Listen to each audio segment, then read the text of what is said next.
Still can't really believe that happened. Complete and total devastation in Madison Square Garden tonight as the Knicks drop. Yeah, it's just about the most heartbreaking loss of my lifetime. I remember 8 points in 8.9 seconds. Remember it very well. I will never forget it. I'll never be able to forget it. Never thought in a million years could experience anything like that again until tonight. The Knicks were 25 seconds away from advancing to the second round from 2 consecutive conference semifinal appearances for the first time in a quarter century. It was theirs. They had it. It was, I mean, you can't, and they did it in the way that we've come to expect them to do it, to get to that point all season long. They wasn't perfect because it never is. It wasn't pretty because it rarely is. But they fought and they fought and they fought and they made play after play after play, and the defense was, again, for the second game in a row, as good a defense as you will ever see in a fourth quarter of a massive game. Did everything they had to do to win the game. Did everything they had to do to win the game except win it. And they are still up in this series. I mean, it sure as hell doesn't feel like it right now. They're still up in this series, 3-2. How Joel Embiid looked tonight, I mean, I'm not sure you'll see him play a worse game than he played tonight. I don't know if he's magically going to get better in Game 6, if the series goes beyond that. I figure the longer it goes, the worse he's going to look. But at this point, like, those are, look, teams have had miraculous wins in NBA history in playoff series and then gone on to lose the series. It happens. It's happened. And it could happen here. But for the Knicks to win this series at this point, they will have to show a degree of resolve. Like, we've talked for 2 years about their resolve. 2 years we've talked about how no matter how they get punched in the mouth, they suffer some devastating blow, whether it's an injury or whatever the case may be. You know, find out Bogey's gone for the season today, and they always seem to pop back up, and they always seem to save their best for last. And, you knock me down 7 times, I get up 8. I don't know that a team's resolve has ever been tested like the Knicks' resolve is about to be tested in either this next game or these next 2 games. Because you better believe that environment in Philly is going to be wild, and then the Sixers are going to play. I thought they were going to play a really good game tonight. Did they? Embiid didn't. The rest of them did, and we saw an all-time legendary. There's no other word for it. Legendary, capital L, legendary, capital S, superstar performance from Tyrese Maxey. Yes, the Knicks needed to do things that are inexplicable to put Tyrese Maxey in a position to win that game, but Tyrese Maxey had to take the opportunities, and he did. And here we are. He's going to show up for Game 6. And then, not trying to get too far ahead of ourselves, but lose that. And that environment for a Game 7 in Madison Square Garden, you want to talk about maybe a slightly tight feeling in the Garden, if it gets to that. I just can't. I mean, you're 25 seconds from the next round. 25 seconds from the next round. And I mean, let's count the things that had to happen. Mitch, and it's such a shame because he had really one of the games of his life. I mean, I know we called game one. Game one was the Deuce game, but it was also kind of the Mitch game. His impact in this game, which is why he played. I'm pretty sure he played more. Pretty sure he played more minutes than Mitch. He played 25 minutes. Hardenstein played 27. It was an outstanding game for Mitchell Robinson. You have zero issue with him being on the floor there. There's none whatsoever.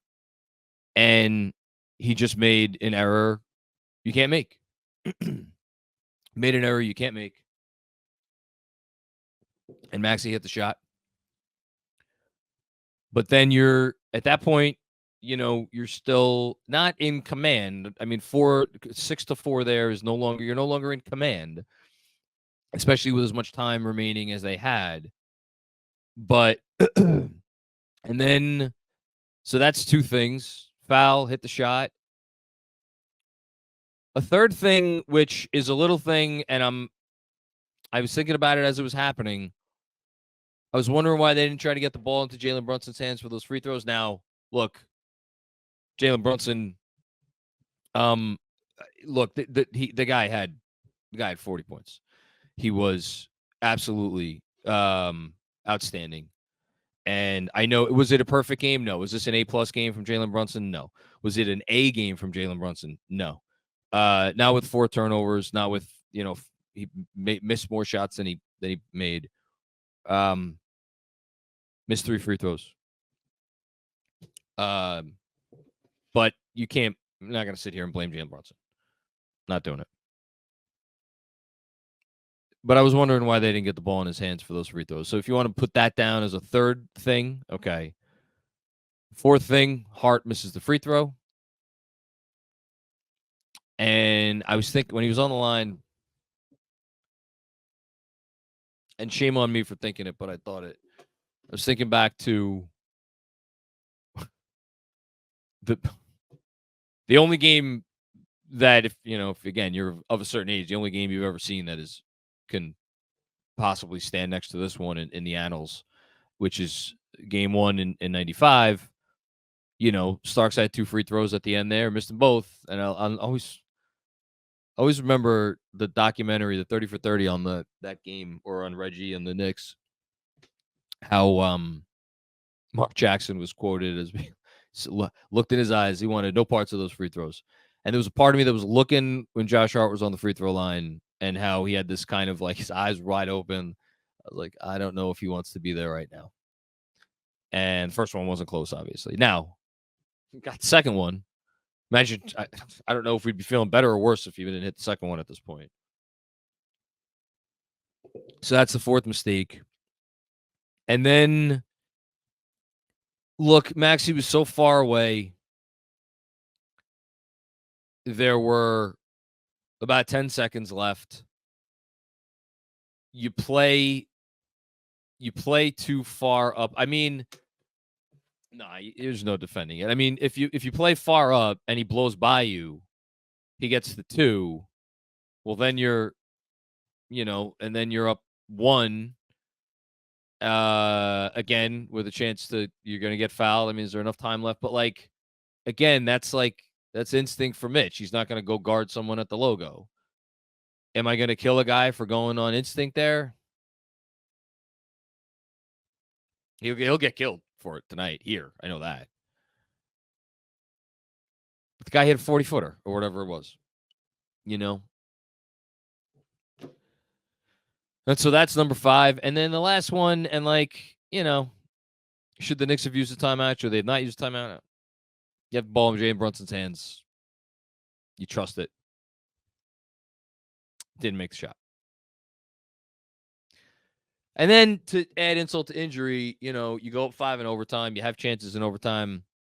And then it seemed like towards the end of the overtime period, and not only that, and then the Brunson 3. I mean, that Brunson 3, again, I mean, he was so big. I know he wasn't perfect, but like he's hitting all these shots. The only guy, and like you trust your best player in those spots, and you do it for a reason. Made it 103, 106, 106, and that's when some of the turnovers started. And it was just, got away from him.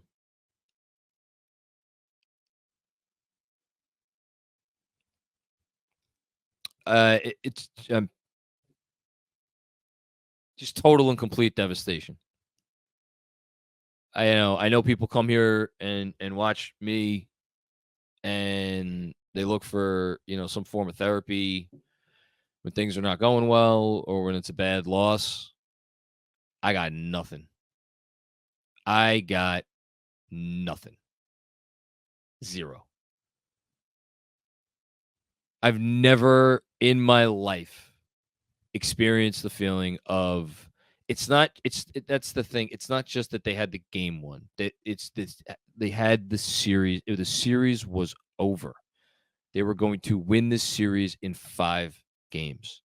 Something that I know there were Knicks fans out there, some of whom are part of Knicks Film School, who thought that this would be a 5-game series in the Knicks' favor. I don't know many people out there other than some Knicks fans who were saying that.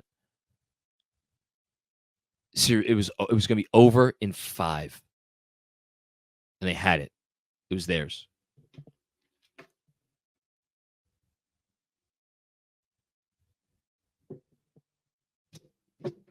You want to tell me it's karma from game 2? I mean, sure, that's what will be written at times between now and tomorrow morning.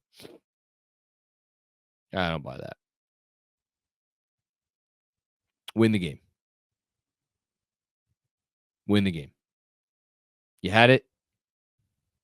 It's a veteran team. Go win the game. And they did it for 47 and a half minutes. Did everything they needed to do. Unbelievable. All right. I don't have anything else to say. So we're going to get to segments, and we'll take super chats. Hey, what's up? One of the most devastating sports losses we've all experienced. Yeah. We're all kind of shell shocked right now, so don't feel bad for feeling shell shocked. The only thing I'll add to because look, there are days sometimes where I wonder how you find words, and even when you don't have words, you have words, John. Philly had no timeouts on that last Maxi 3. I was screaming on playback, foul in the backcourt. If they hit 2 free throws, you've got 2 timeouts. You can advance the ball. Foul up 3. Breen even said it. When do you foul here? I thought they got away with it at the end of game 2. It's a first guess. So yeah, a lot of things went wrong. Yeah, I mean, 10 seconds left is that's kind of. I think you'll find different opinions on whether you foul with that much time left. No timeouts though. You have 2. Yeah, but so you foul there. They hit. You assume they're going to hit 2. So you got again 10 seconds left. Inbound. They foul. You do whatever you're going to do on the 2 free throws. Like you still.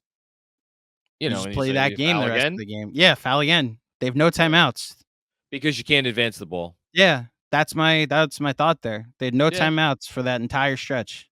They called their last timeout with 30 seconds left. I wonder if they weren't a little bit stunned in the moment, and that's why they didn't think to do it. And I'm sure Tibbs will be asked about it after the game.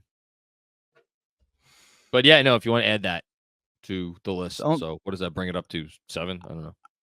So much had to go wrong in the final 30 seconds for that to happen, so everybody shares the blame. Yeah, no, absolutely. You win as a team, you lose as a team.